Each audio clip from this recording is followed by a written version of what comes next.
I believe like with my sport, because of the amount of people that are involved in it, you know, you're not just fighting the other guy that was trained by the other coach over there on the other side of the ring.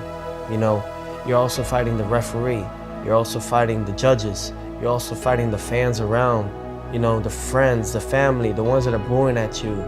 You suck, and trying to get in your head while you're like 9 years old. You know, we're just kids learning and fighting. What that did for me, it made me who I am in every aspect of life. Pressure doesn't just create diamonds, it exposes fractures. Teofimo Lopez has always fought like a man racing fate itself. Every step loud, every punch thrown with belief bordering on defiance. He doesn't ease into moments, he crashes into them, daring the night to either crown him or break him. And right now, with everything on the line, the pressure isn't just rising, it's staring back at him. What's up? Oh my God. My father said, you gotta be an entertainer. He was seeing everybody else, all the other kids. He knew I could beat every kid. However, he just wanted to add a little bit more sauce into me. And what was it? He said, be different, have fun, enjoy yourself, entertain. And I always had that in me. I started boxing at the age of 6, officially. But before that, my father had me fighting and doing Taekwondo at 2 years old. So let's say from 2 all the way to 17, for 15 years, I didn't know where I was going. I didn't believe in myself like my father did. I did not. What my father instilled with me, and it stuck with me, were a lot of things that I could really say that has improved my living. Don't get hit. He always told me that. He's like, you know how to box, you know how to do this, just don't get hit. All he had to say was don't get hit, and I already knew what that meant. Yeah. 1, 2. Right hand again. Give me that right hand, baby. Give me that right hand. Don't show it. Right hand. Don't show it. Right hand. Okay, go. Come over here. Too fast for me. Go. Come Jack. That's it. From the Olympic stage to world titles, Teofimo's career has moved with urgency, like a fighter who never planned to linger. He chased greatness fast, almost recklessly. But this fight is different, because Shakur Stevenson represents the one thing Teofimo can't overwhelm with emotion alone. This isn't about hunger or confidence anymore. This is about control. And that's where the danger lives. Here. It's what we've been waiting for, man. Working on drills, foot drills, hand-eye reaction, everything. You know, my guy, TA, Go Feet Formula, that's what's about to happen right now. I'm about to enter the whole matrix.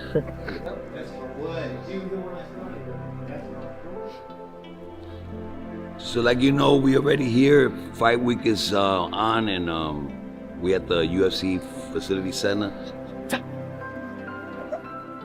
I've never seen him this great since right after the Olympics when he turned pro.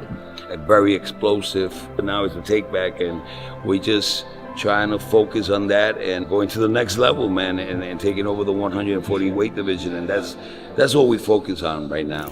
Their paths crossed years ago. Both Olympians, both groomed for greatness, always mentioned in the same breath. Parallel lines, same destination, different routes. Boxing waited, almost patiently, for these two to finally collide. Teofimo thrives on explosion, sudden bursts that flip rounds and hijack momentum in seconds. He feeds on rhythm, reaction, chaos. But chaos only works until someone figures it out. So it's really just trying to just keep it going, you know, keep moving forward throughout the whole time and throughout the whole process, and mainly just have fun with it. You know, you gotta have fun with what you do. You know, I love this. You know, I haven't stopped doing what I've done because of the fact that I enjoy what I do. You know, this has been 20 years in the making, 20 years in this. You know, and I have so much to do and so much to prove within myself. So mentally, I'm prepared. Physically, I'm more than ready, you know, and emotionally, oh, I'm on fire, you know, I'm on fire with it, you know, because all I ever did was try to be great, you know, and it's no longer trying. I am, you know, I am great. And it's all about just continuing and holding that. So it's all about just staying humble throughout the process, keeping myself level-headed, and really just enjoying each day that we get, because tomorrow's never promised. When Teofimo is right, when everything clicks like it did against Lomachenko or Josh Taylor, he looks untouchable, sharp, creative, reckless in the most dangerous way. But brilliance has a cost. Training now under his father, Lopez Sr., the focus has shifted. Longer rounds, discipline, smarter combinations. This is the Teofimo experience. Talent wrapped in risk, capable of glory or collapse, always chasing moments that turn fights into statements. And this was only the beginning. I'll tell you like this, a lot of these people, they're so ambitious, and it's okay to be, you have to. But the thing is, sometimes you don't get it because you're probably not gonna carry it the right way. You're probably not gonna be a people's champ. You're probably just gonna spend all your money, like a lot of these fighters do, on yourself rather than giving back. You know, it's all about being a people's champ. Muhammad Ali was the greatest of all time for those things, you know, and he made a strong, strong impact in this sport.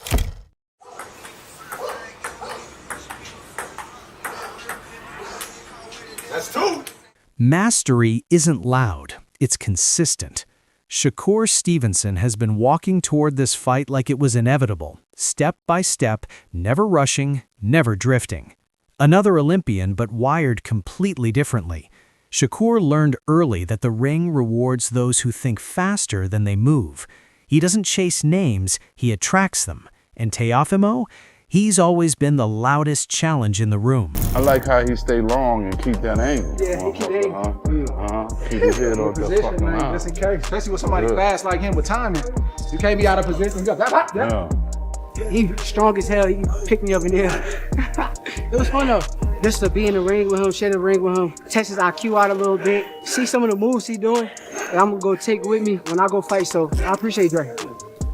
You gonna run it back again? Oh yeah, for sure. For sure. Shakur's style is about subtraction, removing space, options, confidence, until opponents are swinging at air and questioning their own timing. He doesn't fight for moments, he fights for minutes. Stacking rounds with clean shots, sharp counters, and footwork that feels unfair when you're chasing it. By the time you realize what's happening, the night is already slipping away.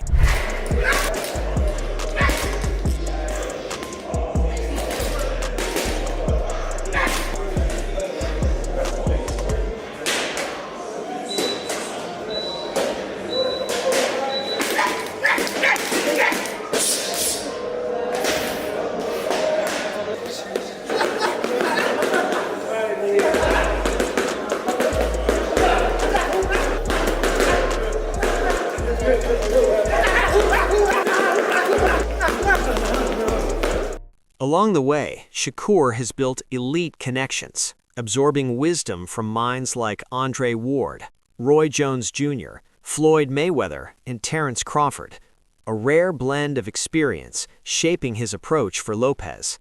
Losses don't define him because mistakes rarely repeat. He adjusts, refines, comes back tighter. Shakur wants this fight because Teofimo is chaos, and Shakur has built his entire identity on proving that chaos, no matter how gifted, can be solved. How's looking It's looking bad today. That's how it's looking.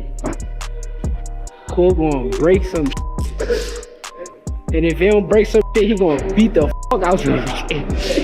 Over this. Oh. Nice. Oh. Kill in reverse. We don't care who it is. We have no friends. Shakur, if his cousin get in the ring, he gonna get this smoke. If his brother get in the ring, he gonna get this smoke. We have no friends. Strictly business. Antonio Tarver called it best. This fight is a chess match disguised as a brawl. And he's right. Strip away the noise, and the truth is simple. If Shakur controls distance and owns the center, he wins. If Teofimo forces spurts and closes the gap, he changes the night. Tarver reminded us of the details we forget: conditioning, mental focus, the quiet habits that keep a fighter sharp when everything else breaks down. If you see Shakur controlling the distance, giving him angles, keeping that fight sort of in the middle, you gotta favor Shakur. But if he's on the back foot, if he's on the ropes, I mean, that's going to give Teofimo a lot of opportunity. Because when rounds 9, 10, and 11 feel like lifelines, nothing matters more. Tarver called Teofimo a true combination puncher, both hands coming fast, turning clean sequences into ugly problems. That's why the warning was clear. Teofimo must press in controlled spurts, not explode blindly. Because if he does, Shakur will pull him into a long, miserable night where every miss costs more than the last.